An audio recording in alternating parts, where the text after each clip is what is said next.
सावित्रीबाई फुले पुणे विद्यापीठामध्ये आज सुद्धा एक मोठं आंदोलन छेडण्यात आलेलं होतं। तुम्ही माझ्या मागे आत्ताही पाहिलं तर बरेच विद्यार्थी आहेत जे आंदोलनासाठी आलेले होते। आता सगळे विद्यार्थी जे आहेत ते बाहेर बसलेले आहेत। विद्यार्थ्यांच्या समस्या, इथे जो काही भोंगळ कारभार चालतो हे सगळं आणि इथली जी काही आंदोलनं आहेत ही आंदोलनं पुणे विद्यापीठासाठी नवीन नाही आहेत, इथल्या विद्यार्थ्यांसाठी सुद्धा नवीन नाही आहेत। दर महिन्यातून एकदा तरी या ठिकाणी अशाच पद्धतीचं एक मोठं आंदोलन होत असतं। आजचं जे आंदोलन आहे हे सप्लिमेंटरी एक्झाम्स असतील किंवा कॅरी ऑनचा विषय असेल, या सगळ्या विषयावरती हे आंदोलन होतं। अर्थात आता विद्यार्थ्यांची जी काही प्रतिनिधी आहेत ते सुद्धा आतमध्ये जाऊन आलेले आहेत। कुलगुरूंची भेट मिळाली आहे का त्यांना हे सुद्धा त्यांच्याशी बोलणार आहोत आणि मूळ विषय काय आहे हे सुद्धा जाणून घ्यायचा प्रयत्न करणार आहोत। खरं तर आजचं जे काही आंदोलन झालं अक्षरशः गेट तोडण्यापर्यंत आंदोलन आलं होतं। इतकी वेळ का आली, नेमक्या तुमच्या मागण्या काय होत्या? गेले 15 दिवस आम्ही या बाबतीतला फॉलोअप घेतोय। 2019 पॅटर्नची जी मुलं आहेत त्या मुलांचा 5 तारखेला रिझल्ट लागला आणि त्याआधी मुलांच्या या कंप्लेंट्स येत होत्या। तो रिझल्ट आजपर्यंत सारखा अपडेट होतोय। कधी पास झालेली मुलं फेल दाखवत आहेत, फेल झालेली मुलं पास दाखवत आहेत। म्हणजे जी मुलं ऑलरेडी घरी सांगतात आम्ही पास झालेलो आहे त्यांचा आता रिझल्ट परत अपडेट होऊन फेल येतोय। आणि आता जेव्हा आम्ही त्यांना सांगितलं ते म्हणते असं शक्य नाही, पण आमच्याकडे याचे जेव्हा प्रूफ आम्ही त्यांना दाखवले तेव्हा ते म्हटले की आम्ही याच्यामध्ये लक्ष घालू। ग्रेस मार्क्सचा विषय आहे की विद्यार्थ्यांना एक सब्जेक्ट 2-2 सब्जेक्ट बॅक लागल्यामुळे त्यांचं पूर्ण वर्ष वाया जात आहे। आता 2024 पॅटर्न चालू आहे विद्यापीठाचा, पुणे विद्यापीठाचा।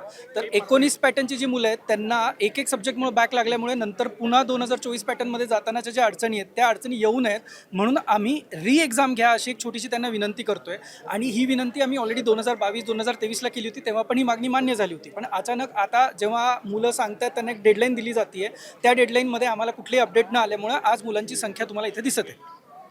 नक्कीच आपण बघतोय का वारंवार पुणे विद्यापीठाच्या आवारामध्ये वारंवार अशा पद्धतीची आंदोलनं केली जातात, वारंवार तुम्हाला अडवलं जातं, कुलगुरूंची भेट नाकारली जाते, हे का होतंय सातत्याने? आपण Oxford of the east Pune विद्यापीठाला म्हणतो आणि आपलं वर्ल्ड रँकिंग 500च्या आतही यायला तयार नाही, आपण 500च्या पुढंच आहोत। ही सर्वात मोठी शोकांतिका आणि त्याचं उत्तर तुम्हाला मिळालं असेल। वारंवार जर त्याच घटना घडत असतील, वारंवार तसेच प्रकार जर होत असतील तरी ही लोक प्रशासन जर सुधरत नसेल, त्यामुळे आपण 500च्या आत येत नाही, आपलं रँकिंग सुधरत नाही आणि तरी आपण स्वतःला ऑक्सफोर्ड ऑफ द ईस्ट म्हणून घेतो। आज मागच्या बऱ्याच वर्षापासून हे सर्व विषय चाललेले आहेत। ज्यावेळेस मागच्या आठवड्यात रोनक असतील किंवा बाकी सर्व पूर्ण टीम असेल यांनी कुलगुरूंची भेट घेतलेली, त्यांनी कमिटमेंट दिली की आम्ही लवकरात लवकर याचा निर्णय घेऊ, तरी दिलेला नाही। आज आम्ही ज्या कुलगुरूंना भेटलो त्यांनी सांगितलं की कुलगुरू जे ते दिल्लीला गेलेले आहेत। मागच्या 2 वर्षापूर्वी हा निर्णय ज्यावेळेस झालेला त्यावेळेस कुलगुरूंना दिल्ली वारी करायची गरज पडलेली नव्हती, पुण्यात त्याचा निर्णय झालेला। दुसरं, अमरावती विद्यापीठ जे ते महाराष्ट्रातच आहे, ते काही कुठं बाहेरच्या राज्यात नाही आहे, परराज्यात नाही आहे। जर अमरावती विद्यापीठाचा निर्णय घेऊ शकतं, पुणे विद्यापीठ का घेऊ शकत नाही? तुम्ही त्याला वेगवेगळी कारणं का देत आहेत? तरी आम्ही 2 दिवसाचा यांचा मान ठेवून 2 दिवस आम्ही वेळ त्यांच्याकडनं मागितलेली आहे। 2 दिवस आम्ही थांबू, अदरवाईज तात्पुरता हा स्थगित आहे, अदरवाईज आम्ही ताकदीने अजून याच्यापेक्षा मोठ्या संख्येने विद्यार्थी रस्त्यावर उतरतील, आंदोलन करतील आणि आम्ही इथं उपोषणावर बसणार आहोत।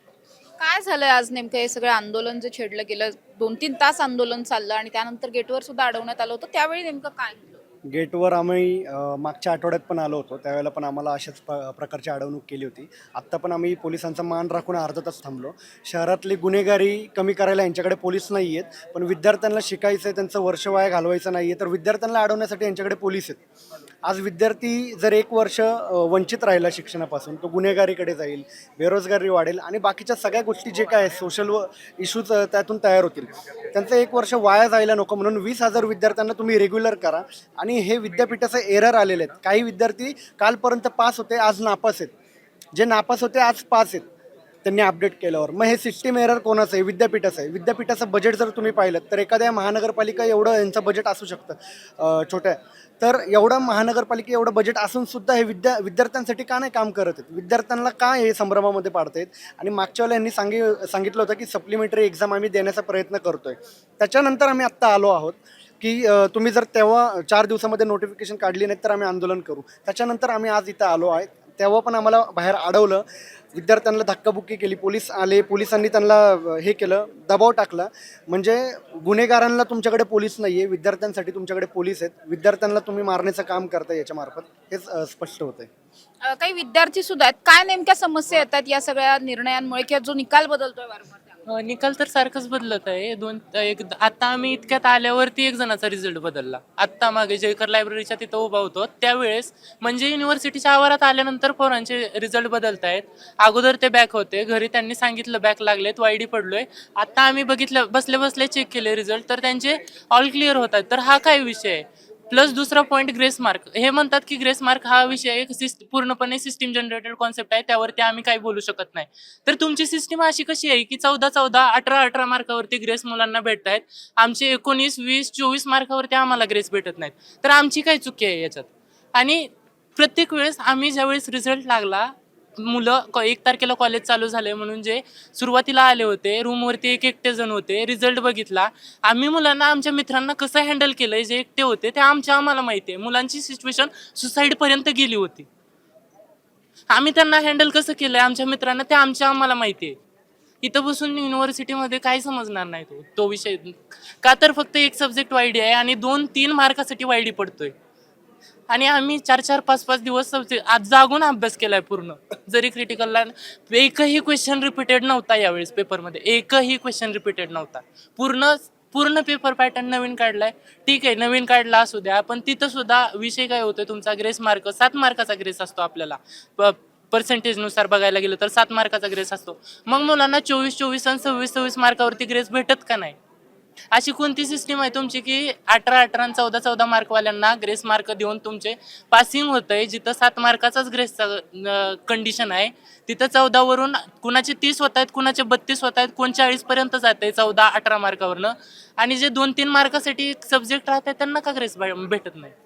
नक्कीच या सगळ्यावर बोलताना विद्यार्थ्यांना अक्षरशः अश्रू अनावर होत आहेत. इतक्यापर्यंत हे सगळं प्रकरण पोहोचलं. या जर मागण्या मान्य झाल्या नाहीत तर तुमचं विद्यार्थी म्हणून किती नुकसान होणार आहे? तर आता जसं जर पाहायला गेलं, आपण पुण्याला विद्याचं माहेरघर म्हणतो, पण ह्या गोष्टी ज्या सगळ्या होत आहेत त्याच्यावरून असं कुठेही दिसून येत नाही की हे खरंच विद्यार्थ्याचं माहेरघर आहे. आणि इथून जर आमच्या मागण्या पूर्ण नाही झाल्या तर एक मुद्दा असा, जसं की मगाशी राजजी पण बोलले की सोशल इश्यूज वाढणार, जसं विद्यार्थी गुन्हेगारीकडं व्यसनाधीन होणार. मग हे सगळं टाळलं पाहिजे. त्यासाठी जो युनिव्हर्सिटीने विद्यार्थ्यांच्या ज्या भूमिकेत निर्णय द्यावा अशी माझी विनंती राहील. आणि आपल्याला खरं तर आपण म्हणतो भारत हा विश्वगुरू आहे, पण जर विद्यार्थ्याची जे भारताचं भविष्य आहे यांचीच जर अशी हालत राहिली तर आपण विश्वगुरू असेच टिकून राहणार का? हा माझा मुद्दा आहे. किती नुकसान होतं तुमचं या सगळ्यात? यामध्ये जर नुकसान बघायचं झालं तर पूर्ण वर्षाचं नुकसान आहे. ॲक्च्युली जे मुलं पहिले वायडी पडलेत हे सेकंड टाईम एका 2-2 मार्कावरून ते वायडी पडत आहेत. विषय त्यांचा नाही आहे, विद्यार्थी स्वतःला काही हानीमारी करून घेत आहेत किंवा विद्यार्थ्यांचे घरचे असतील, त्यांना कोणी जर विचारतंय तुमचा मुलगा काय करतोय, मुलगी काय करते, तर घरचे म्हणतायत तो वायडी पडलाय. घरच्यांवर एक बोट उठवलं जात आहे म्हणून विद्यार्थ्याला आतून मनातून वाईट वाटतंय, म्हणून विद्यार्थी वाईट पावलं उचलतात आहे. आणि ते सगळं नाही व्हावं म्हणून विद्यापीठाने सांगितलं आहे, जसं कुलगुरू दिल्ली दौऱ्यावर आहे. आणि पुढचे जे अपडेट असतील विद्यार्थी प्रतिनिधी म्हणून आम्ही तुम्हाला नक्कीच देत राहू. मुलगी म्हणून या सगळ्यावरती जेव्हा आपण सामोरे जात असतो, एखादं वर्ष जरी वाया गेलं तर या सगळ्याचा आयुष्यावरती किती परिणाम होतो आणि घरच्यांचं नेमकं काय म्हणणं असतं? आयुष्यावरती तर खूप परिणाम होतो आणि घरचे पण म्हणतात की तुम्ही अभ्यास केला नाही का, तुम्ही कसं काय हे सगळं झालं की तुम्ही. कारण आम्ही एवढ्या दुरून इथं शिकायला आलेलो असतो आणि म्हणजे आम्ही एवढं पेपर लिहून पण ऍटलिस्ट आम्हाला क्लिअर तरी केलं पाहिजे. आणि आम्हाला विद्यापीठाला एकच सांगायचं आहे की आम्हाला आमचं कॅरी ऑन भेटलं पाहिजे, आम्हाला आमचा हक्क मिळायलाच पाहिजे. कारण आम्ही सकाळपासून इथं बसलेलो आहे. सो आता आम्ही विद्यापीठाला एकच विनंती करतो की आम्हाला कॅरी ऑन भेटलाच पाहिजे, तरच आम्ही इथून जाणार आहोत. नाही तर तोपर्यंत आम्ही इथं बसायलाही रेडी आहेत. तरी सरांना आम्हाला एकच विनंती आहे की प्लीज आम्हाला आमचा हक्क मिळालाच पाहिजे. काय या सगळ्याच्या नंतर भूमिका असणार आहे तुमची? लास्ट टाइम आम्ही जेव्हा 8 तारखेला आलो होतो ना, तेव्हा त्यांनी सांगितलं की आम्ही तुम्हाला 12 तारखेपर्यंत निर्णय आमचा देऊ, पण त्यांनी आतापर्यंत आम्हाला त्याबद्दल काहीच सांगितलेलं नाही. म्हणजे आम्ही कॉलेजमध्ये वगैरे जेव्हा जाणार, ॲडमिशनची पण आमची प्रोसेस अटकलेली असणार आहे सध्या तरी. आणि जर कॅरी ऑन नाही भेटला, जर असे काही म्हणजे असतात ना मुलींचे पॅरेंट्स की तुम्ही अभ्यास करता नाही करत आहे, पण सगळ्यांनी पेपर लिहिलेत आणि काही जणांना 17 ते 18 मार्काचे ग्रेस भेटलेत आणि काही असे आहेत ज्यांना 1 ते 2 मार्कांनी ते सब्जेक्ट गेलेले आहेत. तर आमचं Grace पण एकच नाही त्यांना विनंती करतो की प्लीज आम्हाला आमचा हक्क दिलाच पाहिजे आणि आम्हाला नेक्स्ट इयरला ॲडमिशन भेटलीच पाहिजे, कारण एक वर्ष आमचं वाईटी पडून आम्ही घरी बसतोय आणि आमचं खूप म्हणजे इयर डाऊन जात आहे आणि एक वर्ष घरी बसणं म्हणजे खूपच अवघड आहे.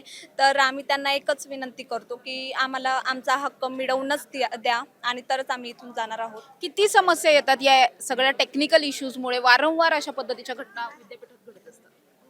हे कधीपासून चाललंच आहे. काही मुलं तर सुसाईड वगैरे पण करतात. खूप मुलं सुसाईड वगैरे पण करतायत.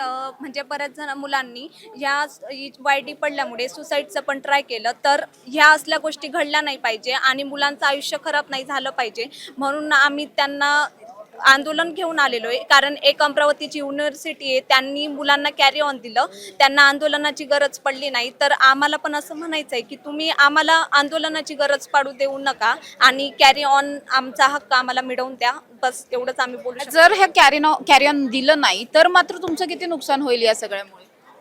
आमचं म्हणजे आता काय काय जणांनी ॲडमिशन घेतलेले असतात, कॉलेजची फीस भरलेली असती, मग कॉलेजची फी आपले रिफंड करतात की नाही ते माहीत नाही. वरती मुलांचे करिअरचे नुकसान होतात. वरती कुठं करिअरला आपण जॉब्सला गेलो की मग ते विचारतात की तुम्ही मुलांनी 3 वर्ष केलंच काही आहे. म्हणजे एवढा अभ्यास करून पण आमचे 2-3 वर्ष वाया गेलेले म्हणजे अवघड आहे ना. त्यासाठी कॅरी ऑन मिळावं असं त्यासाठी कॅरी ऑन पण मिळावं, कॅरी ऑन किंवा री एक्झाम दोन्ही पण असं आहे आमचं म्हणणं. आम्हाला त्यांनी रिटेस्टसाठी जरी परमिशन दिली तरी आम्हाला ॲक्सेप्ट आहे आणि कॅरी ऑन दिला तर आम्हाला खूप चांगलं आहे. सो त्यांनी लवकर निर्णय घ्यावा आणि आम्हाला कळवावं. काय कायांना ग्रेस मार्क्स भेटलेत, काय कायांना नाही भेटले. आता समजा मला फक्त 3च ग्रेस मार्क्स भेटले, ठीक आहे. मग काय कायांना 10 भेटलेत, 6 भेटलेत, 11 भेटलेत. मग असं का? हे कशाच्या बेसिसवरती दिले जातात ग्रेस मार्क हे तरी माहिती? Actually I don't know. म्हणजे ते याच्या बेसवर आहे की म्हणजे आता मुलं क्लिअर होत आहेत तर ॲटलिस्ट त्यांनी 3-3 मार्क्स म्हणून नाही, बरेचशा मुलांना 13-14 मार्क्स म्हणून ग्रेस वाढवून देतात. बरेचसे मुलं पेपर लिहित आहेत पण त्यांना क्लिअरही करत नाही आहे. तर म्हणून मुलांची यासाठी मागणी आहे की आमचे 2-2 वर्ष वेस्ट जात आहेत. सो आम्हाला पुढे जाण्यासाठी संधी द्यावी आणि प्लीज त्यांनी एवढी गोष्ट आमची ऐकावी. आम्ही त्यांना विद्यापीठाला एक विनंती करतो. नक्कीच आपण बघतोय या विद्यार्थ्यांची जी काही समस्या आहे ही खरं तर मोठी आहे. विद्यार्थ्यांचा आकडा सुद्धा खूप या सगळ्यातला मोठा आहे. जर अमरावती युनिव्हर्सिटी सारखं विद्यापीठ जर या सगळ्यामध्ये कॅरी ऑन देऊ शकतं तर मग पुणे विद्यापीठ का देऊ शकत नाही, अशी एक सवाल जो आहे तो या सगळ्याच विद्यार्थ्यांनी उपस्थित केलेला पाहायला मिळतोय. वारंवार अशा पद्धतीच्या घटना सावित्रीबाई फुले पुणे विद्यापीठामध्ये घडत असतात आणि का घडतायत याविषयी कुणाकडेच उत्तर नाहीये. वारंवार टेक्निकल इश्यूज असतात. आता या सुद्धा प्रकरणात जर आपण पाहिलं तर आजचं जे काही आंदोलन झालं याआधी अनेकदा सुद्धा विद्यार्थ्यांनी पाठपुरावा केला, त्यानंतर आजचं हे आंदोलन झालं. अर्थातच आंदोलन चिरडण्याचा प्रयत्न सुद्धा झाला, मात्र त्यानंतर सुद्धा आता कुलगुरूंची भेट झालेली आहे आणि पुढच्या काही दिवसांमध्ये अर्थात 2 दिवसांचा वेळ मागितलाय. 2 दिवसामध्ये आम्ही नोटिफिकेशन काढू किंवा जो काही निर्णय असेल कॅरी ऑन द्यायचा किंवा मग रिटेस्ट घ्यायची, सप्लिमेंटरी एक्झाम घ्यायची, या सगळ्या बाबतीतला जे काही निर्णय होईल तो 2 दिवसात कळवला जाणार आहे. जर हा निर्णय 2 दिवसात झाला नाही तर मात्र यापेक्षा सुद्धा आक्रमक पद्धतीचं आंदोलन करू अशा पद्धतीचा इशारा या सगळ्याच विद्यार्थ्यांनी दिलेला पाहायला मिळतो. त्यामुळे आता विद्यापीठ निर्णय घेणार का याकडे सगळ्या विद्यार्थ्यांचं लक्ष लागलंय. कॅमेरा पर्सन निलेशसह समृद्धी जाधव, टॉप न्यूज मराठी, पुणे. घ्या परदेशात भरारी, तेही सर्वसामान्यांना परवडणारी. 1 रुपया भरा आणि थायलंडमध्ये फिरा. सचिन इंटरनॅशनल घेऊन आले आहेत जगातली सर्वात स्वस्त परदेश टूर. पूर्ण 5 दिवसांचं पॅकेज आता फक्त 32,999 रुपयांमध्ये. पॅकेजमध्ये विमान प्रवास, हॉटेल, ब्रेकफास्ट, ट्रान्सपोर्ट आणि प्रेक्षणीय स्थळे. सचिन इंटरनॅशनल 18 वर्षांपासून पर्यटन क्षेत्रातील एक विश्वसनीय नाव. सचिन इंटरनॅशनल सोबत मनसोक्त फिरा. संपर्क 7767989898.